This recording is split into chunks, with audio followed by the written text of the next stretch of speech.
struggle. What was your approach? Well, the network agreed with it. You know, they had all these space opera shows on the air, and when the title floated their way, they said, great, you know, Battlestar Galactica, we own it, we make money off of it, there's a lot of value to it, but why does the world need another space opera? And in a weird way, their agenda and our agenda coincide because we felt the same thing. We both were very intrigued and driven by the idea of science fiction as an allegory for our time, as a metaphor for our reality, as something that was deeper and more adult and more sophisticated than just summer action escapism. And it was the very thing the channel, the network, needed to rationalize or justify spending all this money on another space opera. So it was a rare, you know, coinciding of producers and network wanting the same thing at the same time, and it was, you know, beneficial in that respect.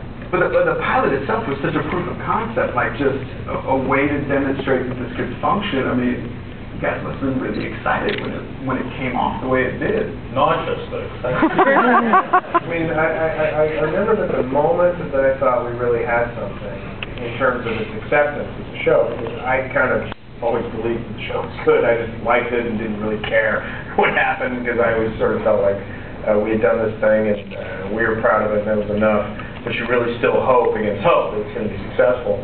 And the moment was when the day after the second part of the miniseries was broadcast. Because what traditionally happens in miniseries is you show part one, it gets a certain number, and then there's always a drop-off into night two, or part two, or whatever. Everyone expected, yes. Because after the night one ratings came in, we had a big conference call with David and I and the studio and the network, you know, going over in minutia the ratings of the overnights of night one. And the entire conversation was about what's going to be the drop-off into night two. How much are we going to drop? If we drop to this, it's really bad. If it drops to this, you're crazy, but it's really amazing. And where's it going to be?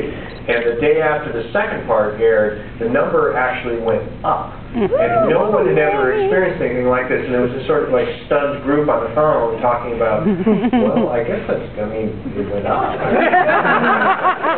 It's a mistake. We were like, how you like me now, man? That was the moment that I thought, wow, we're really going to make this series and it's really going to work.